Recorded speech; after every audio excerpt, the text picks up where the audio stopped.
Chairman, Judge Jackson, congratulations on your nomination. 11,107 men and women have served as members of the House of Representatives. 1,994 men and women have served as members of the United States Senate. Only 115 men and women have served as Supreme Court justices. The position to which you have been nominated is extraordinarily important. And that is why the Senate is given the responsibility for advice and consent under the Constitution. Because the job matters immensely. Supreme Court confirmations were not always controversial. In fact, Bushrod Washington, when nominated to the Supreme Court in 1798, was confirmed the very next day. So what changed? Well, what changed is starting in the 1960s and the 1970s, the Supreme Court's role in our society changed dramatically. The Supreme Court became a policy-making body rather than a merely judicial body. Just a moment ago, my colleague Senator Klobuchar said we should consider the Supreme Court's place in our democracy. Well, starting in the 60s and 70s, the Supreme Court decided its place in our democracy, at least too many justices, was to set aside the democratic decisions of the people and instead to mandate the policy outcomes that themselves supported. Our Democratic colleagues want the Supreme Court to be anti-democratic. Our Democratic colleagues get frustrated with the democratic process. When they can't pass gun control laws because the American people don't support them, they want unelected judges to mandate those same laws instead. Law after law after law that they can't get through the democratic process, the Democrats have decided it's much simpler to convince 5 lawyers in black robes than to try to convince 330 million Americans. That is why Supreme Court confirmation hearings have become so contentious, is because the Supreme Court has arrogated to itself a responsibility the Constitution doesn't give it, which is to make contested policy decisions and take them away from the American people. Now, what should this hearing be and what should it not be? Well, you've heard a number of members on the Republican side of the aisle quite clear on what it should not be. This will not be a political circus. This will not be the kind of character smear that sadly our Democratic colleagues have gotten very good at. And it's important to note, a couple of years ago I was doing my weekly podcast and I was on with a noted liberal intellectual who made a comment something to the effect of, well, both sides do this. Both sides smear Supreme Court justices. And I was forced to laugh out loud and say, look, I understand that's a pretty good talking point. It just happens not to be true. It is only one side of the aisle, the Democratic aisle, that went so into the gutter with Judge Robert Bork that they invented a new verb, to bork someone. It is only one side of the aisle that with Justice Clarence Thomas was so reprehensible that as the president who nominated him, President George Herbert Walker Bush, wrote at the time, quote, "What's happening to Clarence Thomas is just plain horrible. All the groups that tried to beat him up on abortion or affirmative action have now come out of the woodwork. They are trying to destroy a decent man. This is an ugly process, and one can see clearly why so many good people elect to stay out of public life." As Justice Thomas observed in that hearing, what happened there was, to use his words, a high-tech lynching. And I would note the chairman who presided over that disgrace was Joe Biden. And then most of the members of this committee remember the confirmation hearing of Brett Kavanaugh, one of the lowest moments in the history of this committee, where Democrats on this committee sat on allegations, didn't refer them to the FBI, didn't ask for investigations, hid them, and then leaked them against the wishes of the complainant.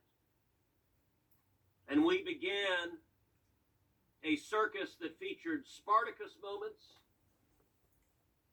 featured such nuts as Michael Avenatti, whom CNN breathlessly for some months described as a possible Democratic presidential candidate. That's before, presumably, he became a felon in recent months. Judge Jackson, I can assure you that your hearing will feature none of that disgraceful behavior. No one is going to inquire into your teenage dating habits. No one is going to ask you with mock severity, do you like beer? But that's not to say this hearing should be non-substantive and non-vigorous. In this hearing, this committee has a responsibility to focus on issues, to focus on your record, to focus on substance, to do our very best to ascertain what kind of justice you would be. And a couple of straw men. It is no longer the case that Supreme Court confirmation hearings are merely about qualifications. There are some who say, well, if the justice is qualified, the Senate should confirm. There was a time that was the case. Our Democratic colleagues have abandoned that standard long ago. Our Democratic colleagues, then Senator Joe Biden, was perfectly happy to vote against John Roberts, someone who was unquestionably qualified for the court. He was perfectly happy to vote against Sam Alito, someone who was unquestionably qualified for the court. And indeed, every member of our Democratic colleagues who was here at the time participated in the first ever filibuster of a Supreme Court justice on partisan lines with Justice Neil Gorsuch. They did so for someone unquestionably qualified, but they had a political agenda, and so every one of them happily filibustered Justice Gorsuch. Likewise, it's not about race.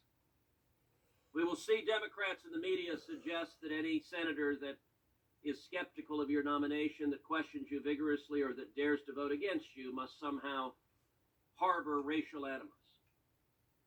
If that were the standard, I would note we are sitting on a committee where multiple members of this committee, the senior Democrats in the committee, happily filibustered Judge Janice Rogers Brown, a very qualified African-American woman nominated to the D.C. Circuit, and they did so precisely because they wanted to prevent Judge Brown from becoming Justice Brown, the first African-American woman. Joe Biden was among the Democrats filibustering the first African-American woman nominated to the D.C. Circuit. The senior Democrats on this committee also filibustered Miguel Estrada.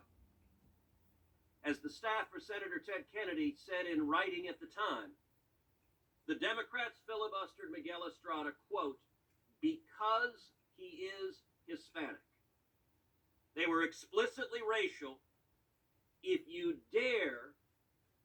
are Hispanic or African American and you dare depart from their political orthodoxy, they will crush you, they will attack you, they will slander you, they will filibuster you.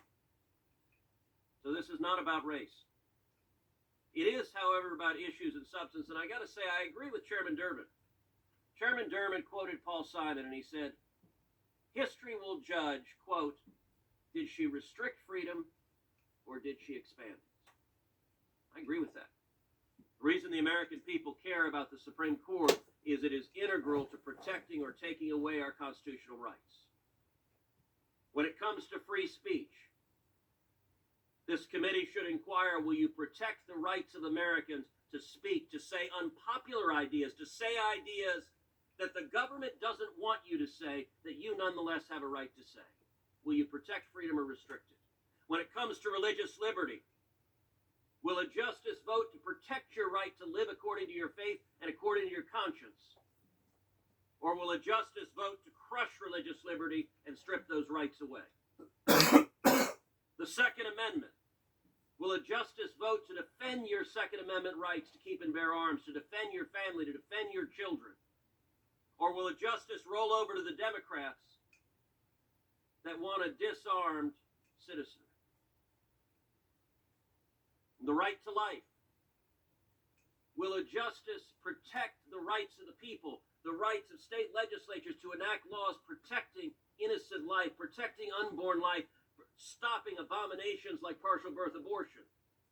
Or will a justice view her job as a super legislator striking down all such rights? School choice. Will a justice protect the rights of kids to get a quality education, or will a justice legislate from the bench and shut down school choice programs across this country? And crime. We are seeing murder rates, carjacking rates, crime rates skyrocketing across the country, in significant part because political Soros-backed district attorneys, because of Democratic efforts to abolish the police.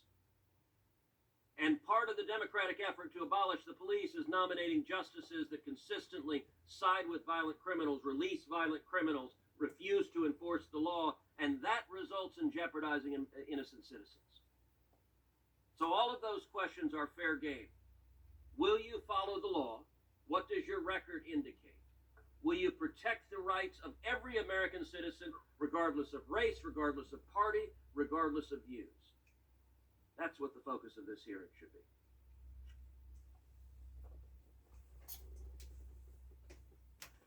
Please raise your right hand. Do you affirm that the testimony you're about to give before the committee will be the truth, the whole truth, and nothing but the truth, so help you God? I do. Let the record reflect that the judge has answered in the affirmative. And having met that requirement, you may now proceed with